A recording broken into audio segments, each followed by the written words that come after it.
Hello and welcome back to The Vegan Runner. Okay, so today we're taking a close look at the latest in Hoka's performance shoe lineup, the Carbon X3. This shoe first popped up on my radar about 12 months ago when Jim Waumsley wore the X2 in his incredible attempt to break the 100-kilometer world record. I remember tuning into the start of the race expecting to kind of dip in and out throughout the day, but then for the next 6 hours I was just absolutely hooked. It was just incredible. Bloodied and battered, Jim averaged a 5:57 mile average for 62 miles. So from that day onwards, the Carbon X2 was kind of etched into my mind as some kind of superhuman super shoe, akin to kind of like Nike's Kipchoge's Alpha Fly that he wore to break the sub-2 marathon barrier. But at the time my cupboard was full of plated shoes, so it wasn't until the release of the X3 that I had space in the shoe rotation to give these a try. I've now put 50 miles on them, a relatively quick 5k, a 22 mile long run which saw me running through all the seasons, and then a much slower and sunnier 18 mile run where I could ease into the shoe and let the foam and the plate do most of the work. So enough mileage really then, and different paces to put this shoe through its paces. It's time for the 50 mile review. In short order we'll take a look at the upper, the midsole and outsole, as well as the fit, comfort and ride, as well as noting the improvements and changes over the previous iterations. So let's get into it. Just quickly, the technical specs in my size UK 7.5, they weigh a very respectable 229 grams. For me, anything under that 250 gram mark is golden. I love a lightweight shoe for any aspect of training. Everything just feels easier and more natural with less housing around your hoofs. And like many Hoka shoes, they have a relatively low to kind of medium heel to toe drop. That sits at 5mm in this shoe. Now, I tend to prefer shoes with a slightly higher stack height, and this is about as low as I can go comfortably before my calves start sort of screaming at me. But that's going to change depending on your personal preference and your running style. It's also worth noticing, I think, that you'll spot a bunch of numbers along Hoka shoes and this one as well on the midsole here. There doesn't seem to be any kind of explanation on the Hoka website what these numbers are, so a quick Google, and thanks for Dan Cross for this information. I think his website's danecross.com. I'll pop it up on the screen now, go check that out. But yeah, these letters stand for Spring, Volume and Carbon Plate version.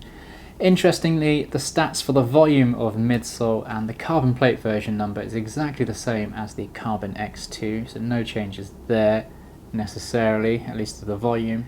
The volume of foam and carbon plate may not have changed, but there have been some substantial reworks to both the upper and the midsole. So we also now have this very striking two-tone upper. I think the guys and girls at Hoka design team deserve a pay rise. Have they ever released a shoe that didn't come in at least one really good looking colorway?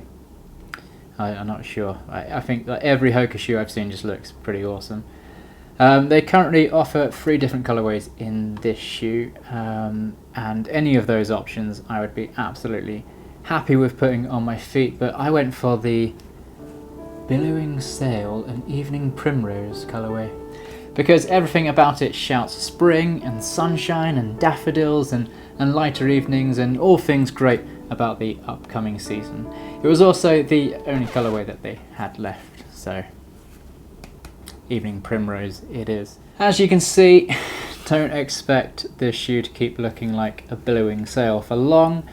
It's more like a billowing dirty rag at the moment now. I mean, to be fair, I did run in some horrendous conditions with these shoes on my feet, and I christened them at Torbay Velo Park, which takes you through some lovely red earth muddy puddles. So I haven't been precious with this shoe, and I think you need to treat an evening primrose with a bit of respect if you want it to look as good as it does out of the box for any length of time.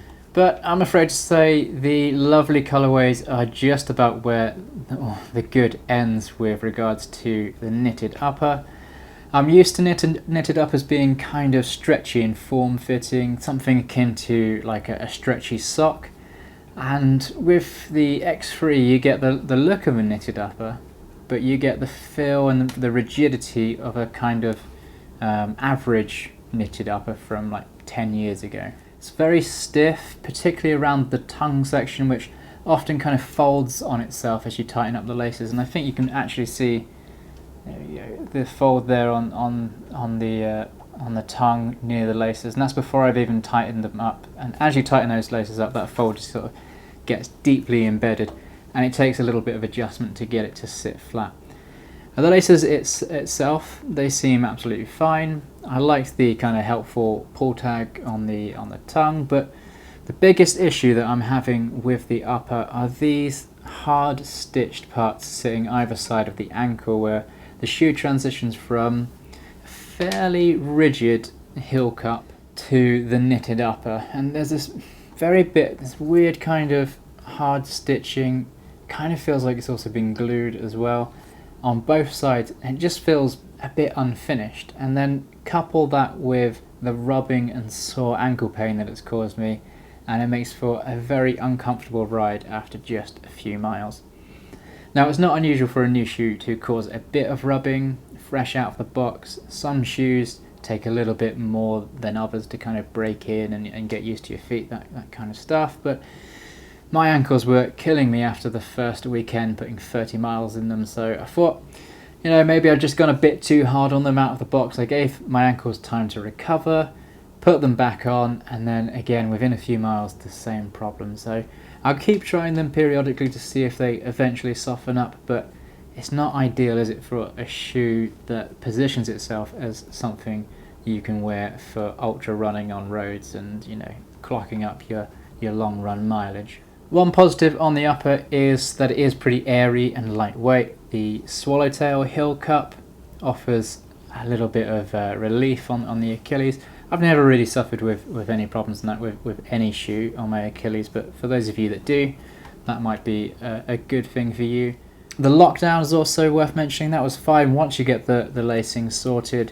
There was no slipping or discomfort, and running in like torrential rain and through those big old puddles at Torbay Velo Park, the shoe did a really good job of draining that excess water from the shoe. So yeah, drainage, lockdown, those things were all good. So a pretty mixed bag on the upper. Now, I've seen Hoka do a lot better in the Clifton 8 and the Rincon 3, and some of the other shoes that I've worn from Hoka as well all had pretty decent uppers. This one for me just doesn't tick those boxes at all. Knitted rigidity that just feels unfinished, I guess is where we're just going to have to leave it for now. Right, onto the midsole then. Hoka call their revamped foam ProFly X, and whilst the amount of foam stays the same between the X2 and the 3, it's now 17 grams lighter. And in some Hoka shoes, they have different density of foams used in the midsole, so there might be a hard bit of foam near the front, softer at the back, something along those lines. This is all ProFly X, so it's all the same density throughout the length of the shoe.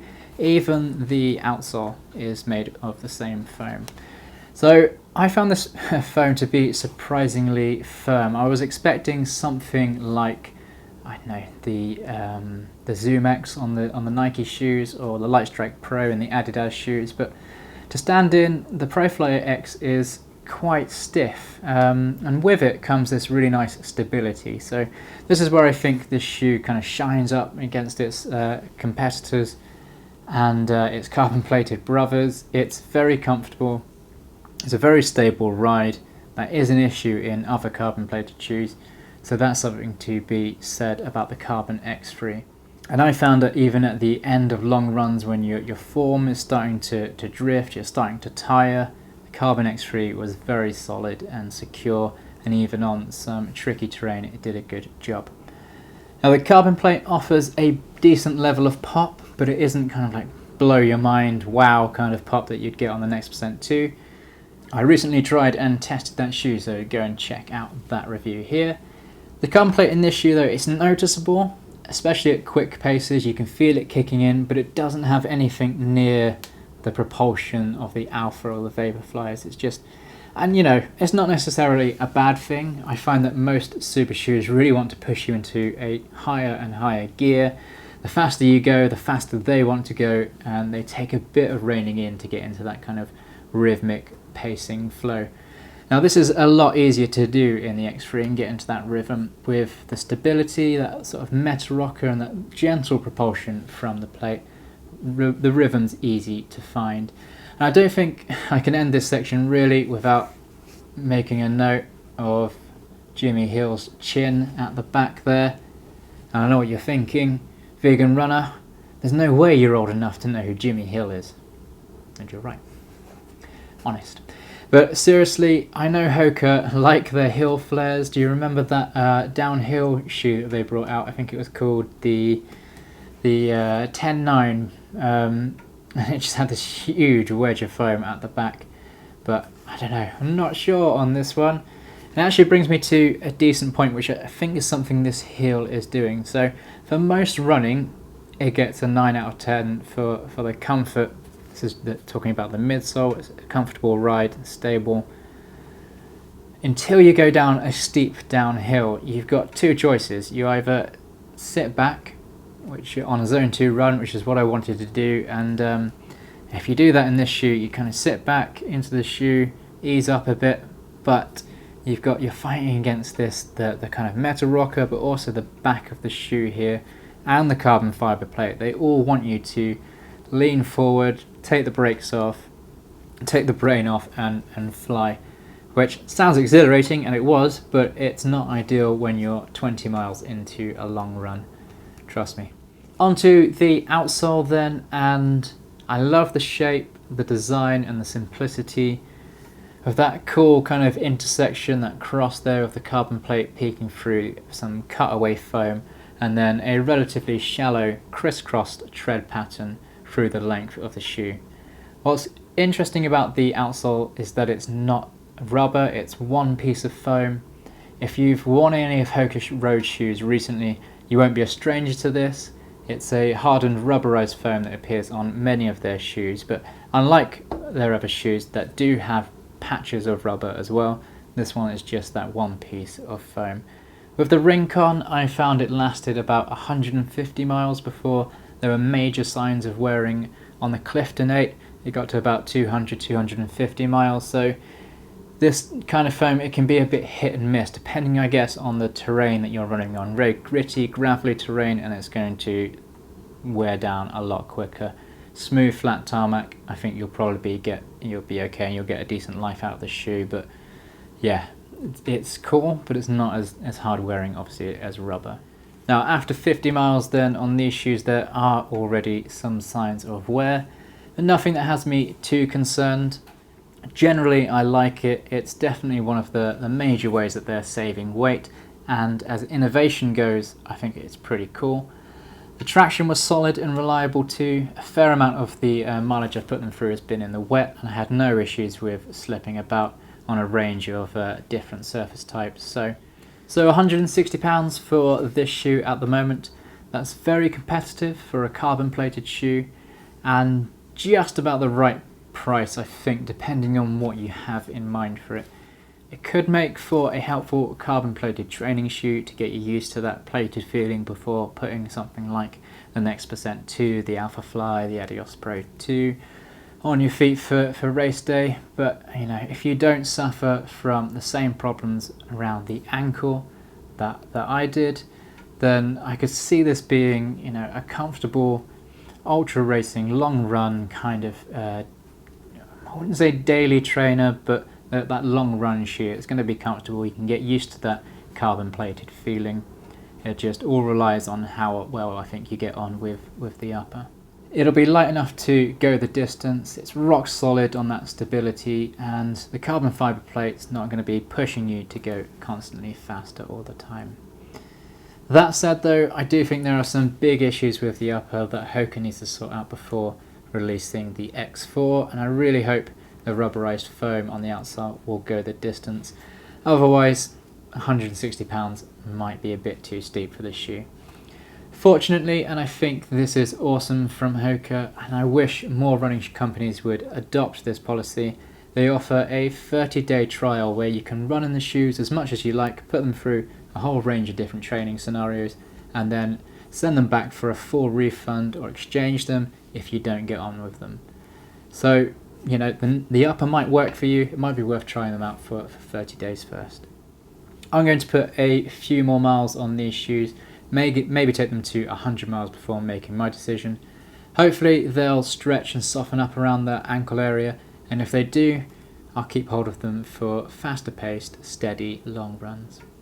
Fingers crossed.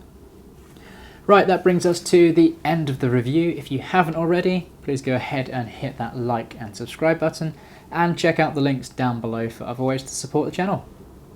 Right, thanks for watching, and until the next one, be the best you.